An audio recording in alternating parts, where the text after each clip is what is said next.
우리 옆 사람하고 이렇게 한번 물어보면서 인사해 볼까요? 요즘에 행복하십니까? 잘 좀 물어봐 주세요. 잘 좀 물어봐야지 대답도 성의 있게 하죠. 요즘 행복하십니까? 물어보세요. 시작.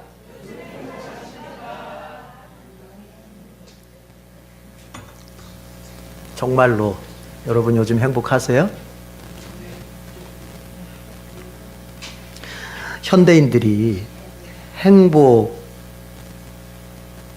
그 행복을 얻지 못하고 있습니다, 사실.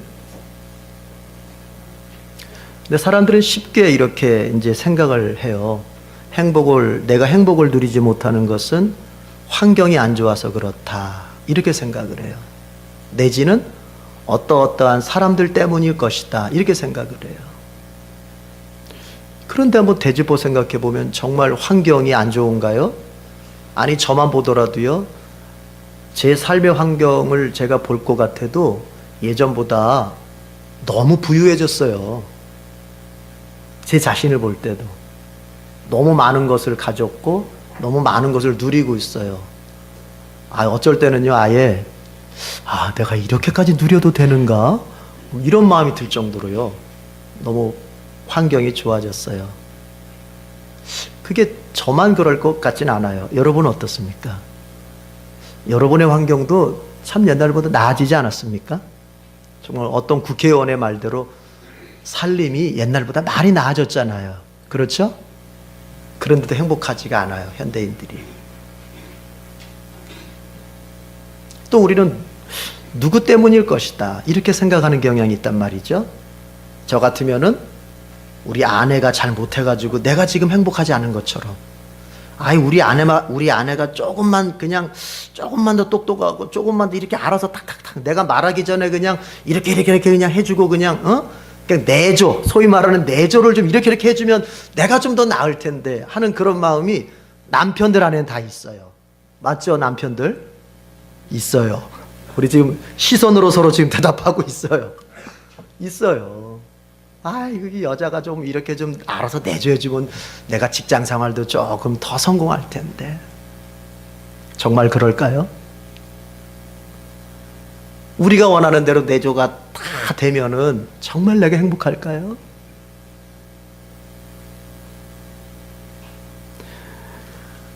여러분, 현대인들이 행복을 얻지 못하는 이유는 여러 가지를 얘기할 수 있겠지만 조급한 마음 때문에 그래요. 조급한 마음 때문에. 당장에 뭔가를 얻고자 하는 그 조급함. 지금 내 눈앞에서 뭔가가 이루어져야 되는 조급함. 오늘 심어놓고 오늘 바로 그 열매를 따먹고자 하는 조급함. 내가 무엇인가 욕망했으면은, 내 마음속에 뭔가 어떤 욕망이 일어났으면은 그 욕망이 지금 내 눈앞에서 뭔가 현실적으로 실현이 돼야만 되는 그 조급함. 그 조급함이 우리로 하여금 행복을 누리지 못하게 합니다. 그래서 사실요, 자신의 조급함을 다스릴 줄만 알아도 우리는 상당수의 행복을 누릴 수 있습니다. 옆 사람 한번 축복하십시다. 조급함을 다스려 봅시다. 그런 거예요. 행복을 위해서 심고, 그리고 심은 것을 가꾸고, 이제 가꾸었으면 좀 이제 기다리면서 열매를 따먹을 준비를 하는 그런 마음가짐이 필요한 거죠. 여러분 따라해 보십시다. 심고, 가꾸고, 기다린다. 그 과정이 있어야 되는데 현대인들이 그게 없어요. 그러니까 이게 스마트 시대라고 하는 게 참 좋긴 해요. 편리하니까. 그런데 스마트 시대가 이게 편리함과 아울러 우리에게 독이 되는 게 있는 게 뭐냐면 인스턴트. 너무 빠르단 말이에요. 그냥 뭐 궁금한 게 있으면 요즘에 그냥 궁금한 게 있으면 어때? 네이버 지식에다가 딱딱딱 치면 답이 다 바로 나와요. 옛날처럼 뭔가 궁금한 게 있으면 도서관을 찾아가서 필요한 책을 이것저것 찾아보고 막 수고하는 시대가 아니에요. 지금은 어때요? 그냥 네이버 지식에다가 한번 막 글자 쳐놓고 검색 한번 누르면 그냥 떠요. 뭔가 심고 기다리고 가꾸고 기다리는 마음이 없어요. 바로 나와야 돼. 여러분, 그런 가운데 행복은 없는 거예요. 행복은요, 기다리는 사람에게 오는 것입니다. 누구한테 온다고요? 기다리는 사람에게 오는 거예요. 아니, 행복을 누릴 줄 아는 사람은요, 기다림 자체를 행복으로 누릴 줄 알아요. 자, 아내가 이제 남편의 퇴근 시간을 기다려요. 그냥 된장찌개도 보글보글 끓여놓고, 우리 남편이 좋아하는 이 된장찌개를 끓이면서 기뻐요. 그때부터 행복해요. 아직 남편이 도착하지 않았어도 내가 이렇게 손수 음식을 준비해서 이제 곧 있으면 우리 남편이 올 텐데 와서 내가 이렇게 맛있는 된장찌개를 끓여놓은 걸 알면 또 얼마나 더 좋아할까. 그게 또 행복해. 기다리는 자체가 행복해. 지금 여러분들 표정을 보니까 그런 가정도 있어요? 뭐 이런 표정이신데, 기다림 자체가 행복한 거예요. 지금 당장 내 눈앞에 내 남편이 등장하지 않았어도 그 모든 것을 기다리는 가운데에서 상상만 하고 있어도, 생각만 하고 있어도 기쁜 거예요. 우리 자식 키우면서 어때요? 힘들어요. 정말 속된 말로 정말 뼈골 빠지게 일해요. 자식한테 돈 다 들어가요. 그런데도 우리가 행복해요. 왜 그렇죠? 이 자녀가 내가 이렇게 잘 가르쳐 놓고 이렇게 잘 정말 양육하면 이 자녀가 앞으로 커서 어떤 인생이 될 것 같은지 내가 그것을 생각만 해도, 그것을 상상만 해도 어때요? 내 마음이 기뻐요. 그렇죠? 우리 정 집사님께서는 우리 예찬이가 피아노 앞에 앉아가지고 이렇게 치고 있을 거면 생각해도 내가 그냥 뼈골 빠지게 돈 버는 게 그게 고통스럽지가 않아. 행복하다. 심고 가꾸고 기다릴 줄 알아야지.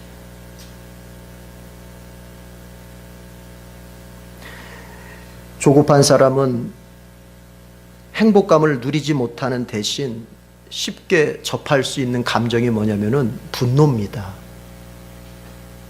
분노는 조급한 사람에게서 와요. 그러니까 이런 거죠. 내가 원하는 대로 바로 즉각 나와야 되는데 안 되는 거예요. 그게 안 되면 어때요? 내 마음속에서 분노가 일어나요.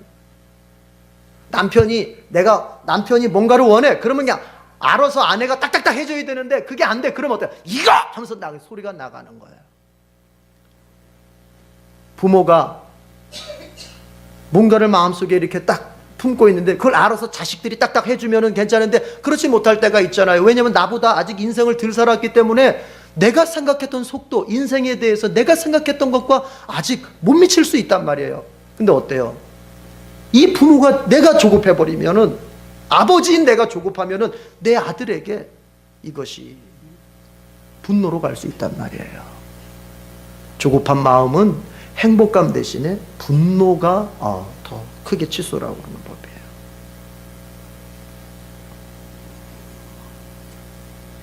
조급한 마음을 버리고 열매가 맺히기까지 심고 가꾸고 기다릴 줄 알아야 되겠습니다.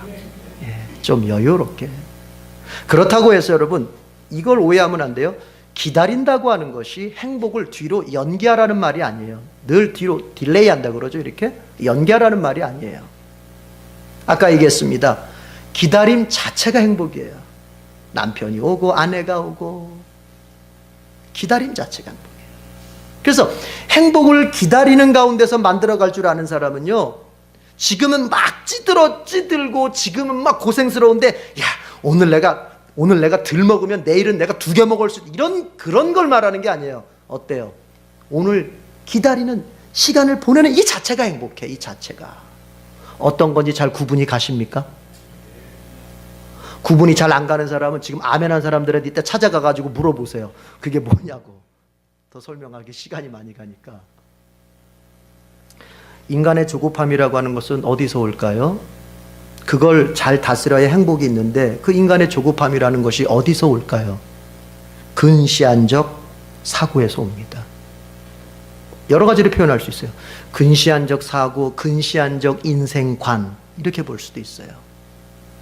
다시 말해서 인생을 짧게만 바라보는 거예요. 바로 눈앞에 있는 현실만 바라보는 거예요. 인생을 길게 못 보는 거예요. 장기적인 안목에서 인생을 관찰할 줄 모르는 거예요. 관조한다 그러죠. 이렇게 바라볼 줄 모르는 거예요. 근시안적으로 사는 사람은 반드시 조급해지고 조급해진 사람은 행복감 대신 분노를 느끼면서 항상 살게 돼 있어요. 반드시 공식입니다. 수학 공식처럼 그렇게 갑니다. 자, 근시안적 사고는 자신의 존재의 영원성을 보질 못해요.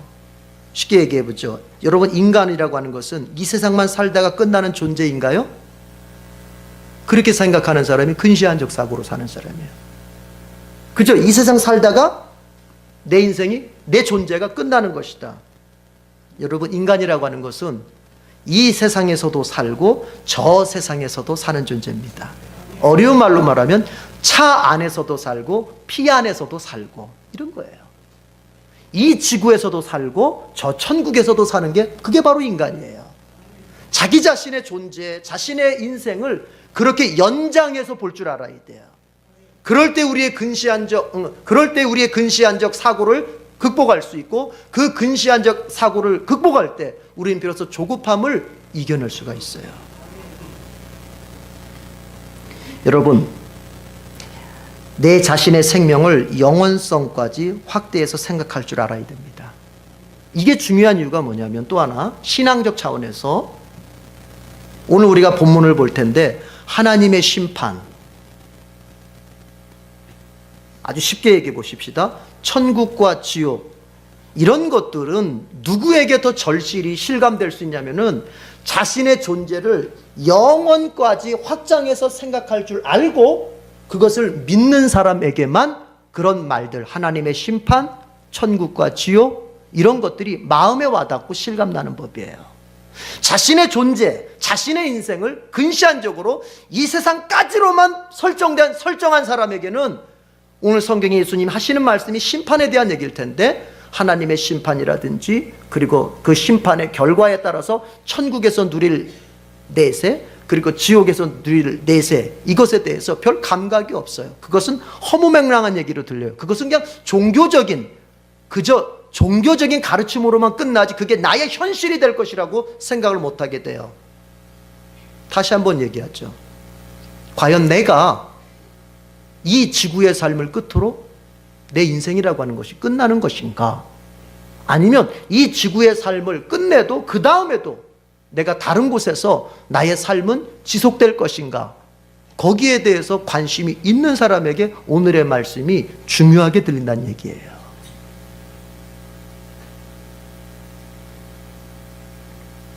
우리는 어떻습니까? 내 생명이 이 세상뿐이라고 생각합니까? 아니면 저 세상까지 연장된다고 생각하십니까? 하나님의 심판이라는 그 말이, 그 용어가 우리의 마음속에 와 닿습니까? 아니면 와 닿지 않습니까? 자, 오늘 본문을 볼 것 같으면은 어떤 몇 명의 사람들이 예수님께 찾아와서 어떤 사건에 대해서 이야기를 해요. 그 사건이라는 게 뭐냐면, 빌라도, 당시 유대를 책임지고 있었던 로마의 총독 빌라도가 갈릴리 사람들의 피를 그들이 드렸던 제물에다가 섞었다는 거예요. 그걸 예수님한테 얘기를 해요. 그러니까 예수님께서 이렇게 답변하십니다. 야, 그 갈릴리 사람들이 그런 아주 비참한 일을 경험했다고 해서 그 갈릴리 사람들의 죄가 너희들보다, 지금 말하고 있는 너희들의 죄보다 더 크다고 생각하느냐? 그 비참한 일을 당한 갈릴리 사람들의 죄가 너희들의 죄보다 많다고 생각하느냐? 바꿔 말해 볼게요. 니들이 지금 그 사람들보다 더 의롭다고 생각하느냐? 이 얘기예요. 그러니까 예수님께서 그건 절대적으로 착각이다. 만일 회개하지 않으면 누구든지 다 그와 같이 망할 것이다. 이런 얘기를 하세요. 그러면서 예수님께서 한마디 더 하십니다. 또한 예수님의 입에서 나오는 얘기가 뭐냐면, 이제 한 사건을 또 예수님 자신이 직접 얘기하세요. 실로암 망대가 무너져가지고 거기에 이제 치여가지고 깔려가지고 18명이 죽었는데, 그 사람들이 비참했단 말이죠. 비참하게 죽었는데, 그 비참하게 죽은 그 사람들이 예루살렘에 지금 편안하게 살고 있는 다른 사람보다 죄가 더 많은 줄 아느냐? 예수님 역시 또 이렇게 대답하세요. 그렇지 않다. 만일 너희도 회개하지 않으면 그처럼 망하게 될 것이다. 본문을 좀 설명해 보겠습니다. 지금 여기서 나오는 두 가지 사건이라고 하는 것이 이제 어떤 사건을 정확하게 지칭하는지는 우리가 알기가 어려워요. 성경에 더 많은 자료가 없기 때문에. 그런데 이제 유대에서 일어났던 역사적 사건들을 이제 우리가 통해서 몇 가지 추론을 하는데 학자들이 이런 얘기를 해요. 빌라도가 예루살렘에다가 물을 더 많이 공급하기 위해서 수로 공사를 계획을 했대요. 그건 좋은 일이잖아요. 그렇죠? 예, 수도니까, 거기 수도권 지역이니까 거기다 물을 더 많이 공급해서 백성들이 좀 이렇게 편안하게 좀 살게 해야 되겠다. 그런 계획을 세웠다는 거죠. 수로관 공사를. 그래서 좋은 일인데 문제는 뭐냐면은 그 자금을 성전에 있는 돈을 유용해 가지고 썼단 말이죠. 이스라엘 백성들이 종교세를 내는데 그 성전의 헌금을 가지고 이 빌라도가 그 공사를 해버린 거예요. 이에 대해서 유대에서 봉기가 일어났어요. 빌라도에게 이제 반란을 일으킨 거죠. 그때 빌라도가 그 반란자들을 진압하는 과정 속에서 아주 너무 무참한 학살을 자행했어요. 그때의 갈릴리 사람들이 상당수 죽었다 그래요. 그러니까 그 사람들이 이제 반란군들이 제사를 드리고 있을 때 빌라도의 군대가 급습을 해가지고 거기 있는 사람들을 무참하게 유대의 역사가 요세푸스의 그 증언에 따르면은 성전 안에 한 3,000명 이상의 이런 시신들이 있었다. 이렇게 그러니까 무참하게 죽인 거예요. 그러는 가운데서 그 갈릴리 사람들의 피가 드리고 있던 재물에 섞여버리는 그런 사건이 있었던 거예요. 그러니까 이 사람들이 와서 그 얘기하는 거예요. 예수님 당시에 그런 일이 있었던 거예요. 그러니까 예수님한테 와서 그 얘기를 하는 거예요. 지금 13장이.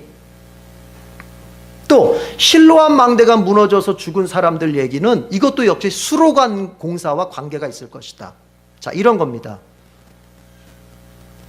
수로관 공사를 할 때 무슨 돈을 갖다가 썼다고요? 성전의 돈을 썼다고 그랬잖아요.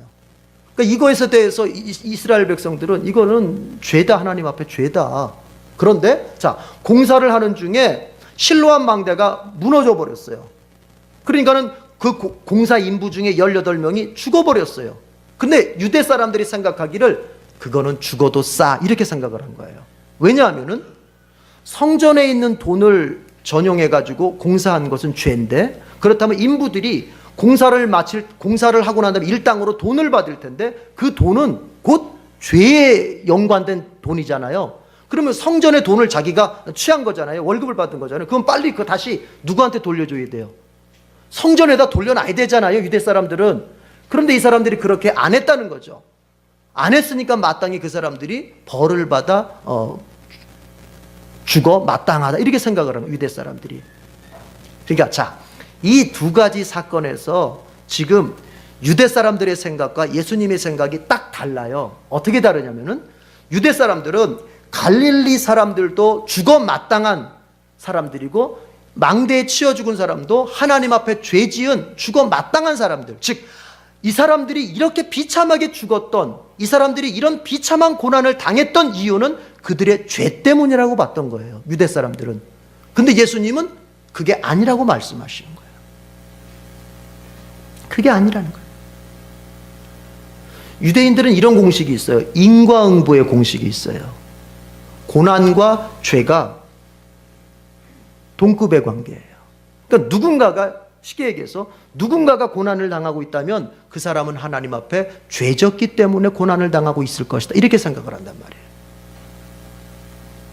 어느 가정에 문제가 생기면 그거 하나님 앞에 이러이러한 죄를 졌기 때문일 것, 이렇게 생각한단 말이에요. 근데 예수님께서는 그게 아니라는 거예요. 그게 아닐 수도 있다고 하는 거예요. 누군가가 고난을 당하는 것이 그것이 반드시 그의 죄 때문만은 아니라고 말하는 거예요. 여러분, 우리 자신이 누군가의 고난을 보면서 함부로 속단하면 안 됩니다. 누군가가 만약에 가정적으로 어려움을 겪을 때 함부로 그들의 모습을 정죄하고 그들의 모습을 비판하면서 그들이 마치 죄인인 것처럼 취급해서는 안 됩니다. 성경과 교회 역사를 볼 것 같으면 고난을 당하고 있지만 실제 하나님 앞에서 정말 믿음으로 살았던 올바른 사람들이 있었습니까? 없었습니까? 있었습니다. 대표적으로 욥 같은 사람. 여러분, 욥과 다른 친구들 사이에 그 논쟁이 뭐였습니까? 다른 친구들이 이런 거였어요. 네가 고난을 받는 데는 분명히 원인이 있을 텐데 그 원인은 바로 죄다. 네가 죄 짓지 않고서야 어떻게 그런 고난을 당해? 그러나 욥은 아무리 자기 자신을 살펴봐도 내가 하나님 앞에 이렇게 벌을 받을 만한 죄를 진 적이 없는 것 같은데 왜 내가 이런 고난을 당해야 되는가? 이런 어려움에 봉착하게 되는 거죠. 예수님께서는 그걸 인정하시는 거예요. 누군가가 만약에 어떤 어려움이나 고난이나 큰 환난을 만났을 때 그걸 반드시 죄졌기 때문이라고만 봐서는 안 된다. 소위 믿음이 좋은 사람들, 소위 기도를 많이 하는 사람들 가운데서 그런 정죄를 쉽게 하는 사람들이 많아요. 어떤 가정에 어려움이 생겼을 때 마치 막 그 사람들을 막 몰아붙이면서, 그런 사람들에게 없는 게 뭐예요? 자비가 없어요. 관용이 없어요. 그래서 하나님께서 호세아를 통해서 하시는 말씀이 그거 아닙니까? 나는 자비를 원한다. 여러분, 다른 사람들이 환난 중에 빠지고 다른 사람들이 어떠한 어려움에 빠졌을 때 우리가 좀 자비의 마음을 좀 가집시다. 그 사람들에게 좀 관용의 마음을 좀 가집시다. 그 사람들의 곤란한 처지를 좀 이해해 주십시다. 그 사람이 그런 선택을 할 수밖에 없었던 그 사람의 상황의 자리, 그 사람의 삶의 자리, 그 사람의 상황화, 그걸 좀 이해해 주십시다. 여러분, 남편들도 잘 생각해 보십시오. 아내가 어떤 것을 실수했거나 아내가 어떤 것을 선택을 했을 때, 여러분, 내 아내가 그런 선택을 할 수밖에 없었던 그 입장을 좀 이해해 보십시오. 아내들도 마찬가지요. 남편들이 만약에 내가 보기에 뭔가 내 생각과 다른 선택을 했을 때 무작정 왜 당신 그런 식으로 했냐고 막 쏘아붙이는 것이 아니라 그 남편이 밖에서 그런 선택을 할 수밖에 없었던, 더 나아가서는 내가 오히려 원인 제공을 내가 했던 것은 아닌가, 이런 생각을 좀 해볼 필요가 있어요. 오늘 예수님이 하시는 말씀이 그들이 그런 고난을 당했다고 해서, 갈릴리 사람들이 그런 학살의 고난을 당하고 실로암 망대에서 정말 불행한 일을 당한 사람들이라고 해서 그들이 너희들이 생각하는 것처럼 하나님 앞에 범죄했기 때문이다라고만 생각하면 안 된다. 사랑하는 성도 여러분, 일단 누군가가 어려움을 당하면 정죄의 마음을 갖지 말고 긍휼의 마음을 가져요. 긍휼의 마음, 불쌍히 여기는 마음을 가져요. 그게 예수님의 마음이에요. 그러면서 예수님께서 하시는 말씀은 또 이거였습니다. 오늘 예수님이 하고자 하시는 마음은 고난이라고 하는 것이 반드시 죄와 맞아떨어지는 것은 아니다. 근데 이 말씀으로 끝내는 게 아니에요. 여러분 3절 한번 읽어보세요. 3절 다 같이, 3절 다 같이 시작. 너희에게 이르노니 아니라 너희도 만일 회개하지 아니하면 다 이와 같이 망할. 5절도 한번 읽어봅시다. 시작. 너희에게 이르노니 아니라 너희도 만일 회개하지 아니하면 다 이와 같이 망하리라.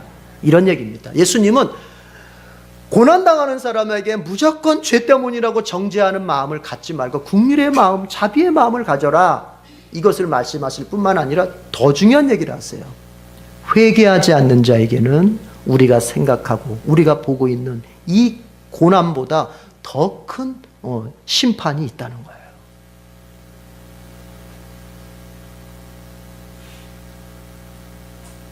지금 예수님에게 와서 마치 참 그 사람들, 죽어 마땅한 사람들 참 어떻게 보면 쌤통입니다 하는 마음으로 말을 전할 때 너도 하나님 앞에 죄인이야, 그 소리 하는 거예요.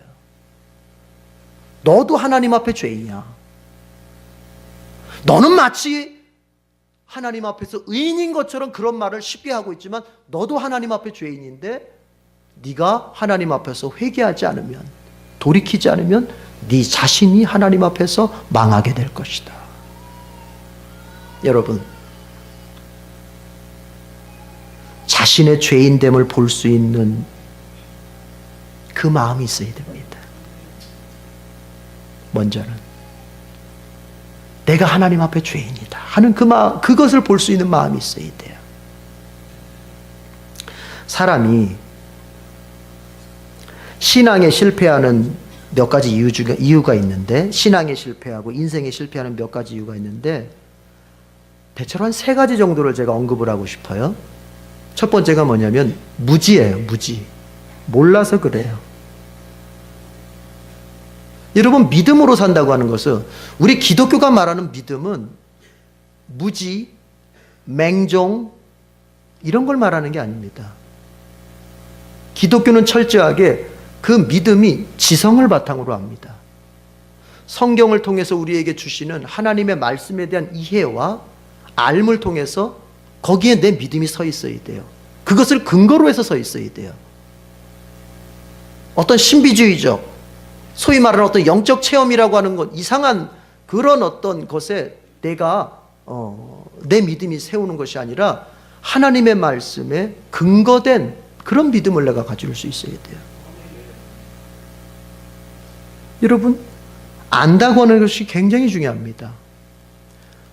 안 만큼 보이는 거예요, 사람은. 내가 아는 만큼 보인다고요. 오늘 제가 차 타고 이제 교회로 오는데 우리 큰아들이 그래요. 저거 8분 음표다 그러더라고요. 이제 교회 차가 바뀌었잖아요. 그래서 오디오를 틀면 거기에 이제 음표가 이렇게 오디오 표시로 음표가 나오거든요. 그걸 보더니 저거 8분 음표다 그래요. 그러니까 요즘 조금 음악을 공부한다 이거죠. 원래는 거기 계속 나왔어요. 계속. 그게 오늘 새롭게 나온 게 아니에요. 거기 계속 나왔어요. 오디오 틀 때마다, 찬송가 틀 때마다 맨날 나왔어요. 그런데 그전에는 그게 안 보였어요. 그런데 배운 것 같아요. 8분 음표를 배운 것 같아요. 그러니까 보이는 거. 저거 8분 음표다. 보이는 거예요. 사람은 아는 만큼 보이는 겁니다. 여러분, 교회를 통해서 성경을 배운 만큼 나의 영적인 상태가 보이는 거예요. 목사를 통해서 성경을 배운 만큼 내 영적인 상태, 나의 인생, 나의 신앙의 정도, 이게 보이는 거예요. 그래서 철저하게 기독교는 무지에서 탈피한 신앙이어야 되는 거지, 내가 그냥 성경에 대해서 아무런 것도 없이, 아무런 근거도 없이 그냥 기도만 열심히 하면 돼, 이거는 이상한 신앙의 형태예요. 그렇지가 않아요. 기독교는 가슴 이전에 머리입니다. 뜨거움 이전에 지성이에요. 지성이 채워진 후 이제 성령의 감동에 의해서 가슴이 뜨거워져야죠. 첫 번째 무지에, 두 번째는 뭐냐면요, 고집입니다. 신앙이 실패하거나 인생이 실패하는 이유 두 번째가 고집이에요. 여러분, 아는데도 자기 걸 고집해요. 그래도 안 돼요. 아는 게 다가 아니라, 자, 깨달았어요. 말씀을 통해서 깨달았어요. 그런데 끝까지 자기 걸 고집해. 자기 걸 버리질 않아. 난 이거야. 끝까지 고집해. 목사는 여기서 지금 이렇게 해야 됩니다 라고 말하는데, 아이, 그거 맞을 수 없어. 그건 목사님 생각이지 하면서 반대로 자기 걸 고집해요. 이 사람도 신앙에 실패하고 인생에 실패합니다. 아하, 여러분 오해하지 마세요. 목사 말을 잘 들어야 된다는 게 아니라 성경의 말씀을 들어야 된다는 얘기예요. 성경의 말씀을. 성경의 말씀 앞에서 내 생각, 내 가치관, 내 경험들을 굴복시킬 수 있어야 돼요.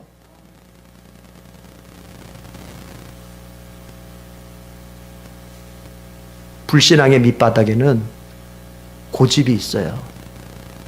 하나님이 싫어하는 사람은 어떤 사람이냐면 고집센 사람입니다. 고집센 사람. 하나님에게 막 대항하면서 자기 고집 내세우는 사람을 하나님은 싫어하세요. 그리고 우리 회개 나오는데, 여러분, 회개라고 하는 게 결국 뭐냐면은 자기 고집을 하나님 앞에서 꺾는 거예요. 이게 회개예요.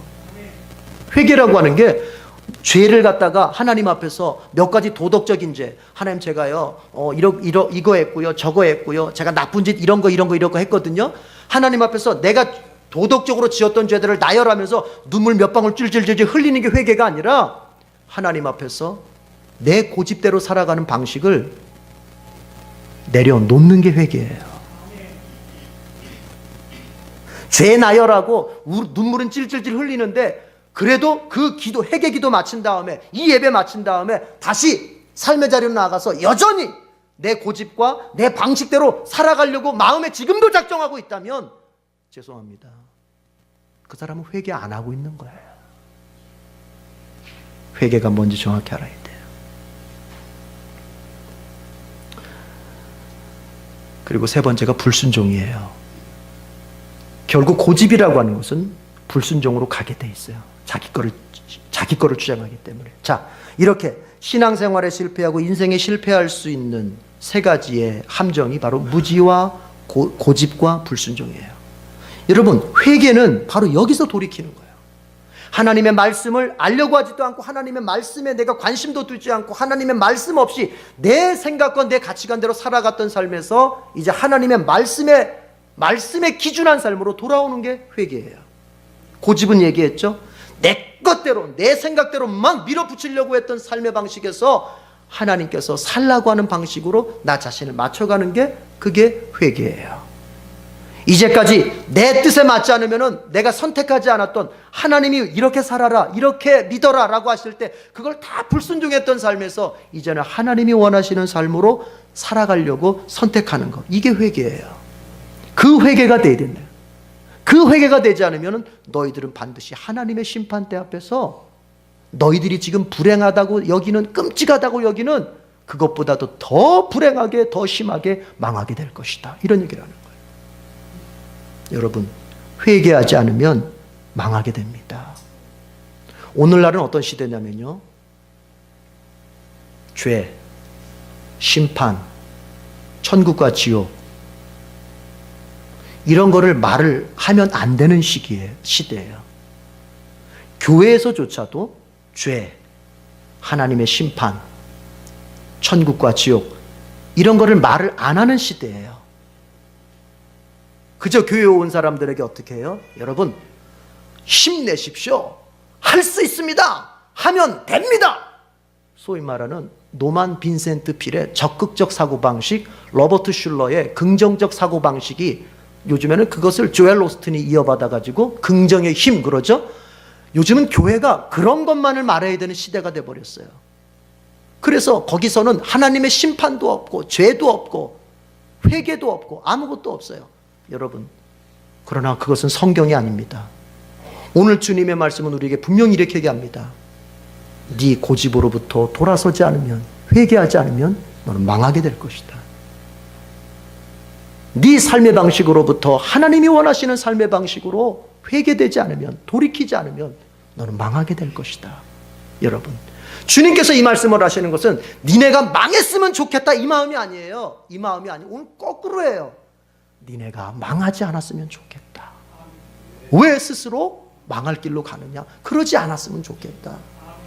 그러면서 예수님이 두 번째 예수님의 비유의 얘기를 하세요. 그 비유가 뭐냐면은, 어떤 주인이 무화과 나무를 심었어요. 근데 열매를 이제 기다리고 있지 않습니까? 무화과 나무를 심었으면 그 무화과 열매를 기다리지 않습니까? 근데 아무리 시간이 가도 이 나무가 열매를 안 맺어. 그러니까 어느 날 이 주인이 그 포도원 지기에게 이렇게 얘기를 했어요. 야, 이 나무 열매도 못 맺는 거 뽑아버려라. 땅만 차지하고 이거 쓸모없다. 뽑아버려라. 이렇게 했다는 거예요. 그러니까 그 포도원 지기가 주인에게, 아유, 주인님, 올해 한 해만 더 좀 놔두세요. 올해 한 해만 놔두시면 제가 거름도 주고 잘 가꿔서 열매가 맺도록 최선을 다해서 돌보겠습니다. 그런데도 열매를 맺지 못한다면 그때 파내세요. 주인님, 제가 그렇게 가꾸다 보면 열매를 맺을 수도 있잖아요. 한 번만 더 기회를 주세요. 이렇게 예수님이 이걸 지금 비유를 들어서 이렇게 얘기했다. 이건 뭐냐면은, 거기서 나오는 포도원 주인은 바로 하나님이고, 그 열매라고 하는 것은 회개를 말하는 것이고, 그 포도원 지기는 바로 예수님을 말하는 거예요. 하나님께서 우리 인간을 만들어 놓으시고 우리로 하여금 하나님이 원하시는 그런 인생의 열매를 보기를 원하시는데 그걸 맺질 않으니까 하나님께서 이제 그 인간을 심판으로 끝내려고 하세요. 그때 예수님께서 하나님 앞에 간구했던 거예요. 한 번만 더 기회를 주시옵소서. 이 사람이 회개할 수 있도록, 이 사람이 돌이켜 하나님께 갈 수 있도록, 이 사람이 새로운 인생을 살아서 하나님께 그 영광의 열매를 맺을 수 있도록 제가 잘 돌보겠으니 한 번만 기회를 주십시오. 이렇게 하신다는 거예요. 사랑하는 성도 여러분, 올해가 어쩌면 그 주님께서 말씀하시는 마지막 해가 될 수도 있습니다. 어쩌면 내가 지금 살고 있는 이 현재가 하나님 앞에 회개할 수 있는 바로 예수님이 돌봐서 열매를 맺게 하시려는 마지막 기회가 될 수도 있습니다. 지금 그 얘기잖아요. 이제 우리 마음에 결심해야 되지 않겠어요? 정말 하나님이 원하시는 신앙과 삶으로 내가 돌이켜야 되겠다. 결심해야 되지 않겠어요? 그래서 주님께서 우리에게 그토록 주시고자 하시는 망하는 삶이 아니라 복된 삶, 정말 하나님 앞에서 그 기쁨을 누리는 삶으로 우리가 바뀌어야 되지 않겠습니까? 시간은 무한하지 않습니다. 어쩌면 2016년도 올해가 우리에게 회개의 마지막 해가 될 수도 있습니다. 기도하겠습니다. 하나님 아버지, 하나님께서는 우리를 창조하실 때 복을 주시고 기쁨을 주시고 사랑을 주셨습니다. 그러나 우리가 하나님께 범죄함으로 하나님을 배신하고 하나님이 원하시지 않는 인생을 우리가 살게 되었습니다. 그러나 하나님께서는 그런 인간이라 할지라도 그저 벌이나 내리고 포기할 인간으로 보지 않고 그리스도 예수님의 십자가의 구원의 길을 통하여 우리가 다시금 하나님께 죄를 용서받고 구원받을 수 있는 기회를 열어주셨습니다. 이제 우리가 이것을 믿고 주님께로 회개하며 돌아간다면 우리에게 다시 한번 하나님의 복된 삶이 시작되게 될 것을 믿습니다. 그러나 주님, 그 기회가 영원한 것이 아님을 말씀하셨습니다. 어쩌면 내가 생각하는 시간보다 회개할 수 있는 시간이 짧을 수도 있다고 말씀하셨습니다. 주님께서 안타깝게 부르시는 그 사랑의 마음을 우리가 이해하고 하나님께로 돌이켜 하나님이 우리에게 주시고자 하시는 그 사랑과 복된 삶을 이제 남은 생애 속에서 누릴 수 있도록 은혜를 베풀어 주옵소서. 예수님의 이름으로 기도드립니다. 아멘.